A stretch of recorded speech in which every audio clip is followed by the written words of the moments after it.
Welcome to RN99 news. Mancherial జిల్లా బెల్లంపల్లి నియోజకవర్గం తాండూరు మండల పరిధిలోని రేచిని పోలీస్ స్టేషన్ రోడ్ నందు గల సేవాజ్యోతి శరణాలయంలో ఏపీజే అబ్దుల్ కలాం వర్ధంతి వేడుకలు ఘనంగా నిర్వహించారు. ముందుగా ఆయన చిత్రపటానికి పూలమాలలు వేసి నివాళులర్పించారు.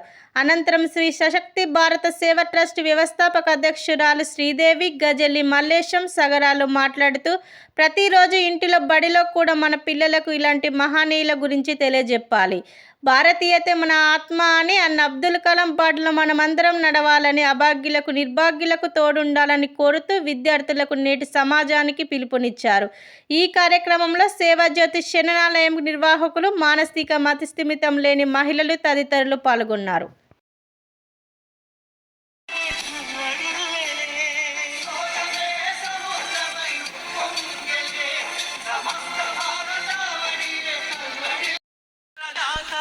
యువ భారత నవ నిర్మాత, స్వార్థమెరుగని మార్గదర్శి అబ్దుల్ కలాం, సర్వసత్తాక సార్వభౌమ నీకు సలాం.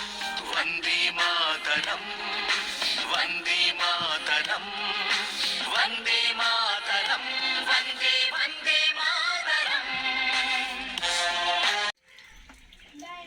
నమస్కారం అండి. సేవాజ్యోతి శరణాలయంలో ఏపీజే అబ్దుల్ కలాం గారి వర్ధంతి సందర్భంగా సేవాజ్యోతి శరణాలయంలో ఘన నిర్వాళులు అర్పించాము. మరి వారి ఆత్మే భారతీయత అని ఆనాడే చాటి చెప్పారు. మరి అలాంటి వారి అడుగుజాడలో నడవాలని మా సేవాజ్యోతిని మేము కోరుకుంటున్నాం. ప్రతి పిల్లలకు దేశభక్తి విషయాలు స్కూళ్ళలో కానీ ఇళ్లలో కానీ చెప్పాలి.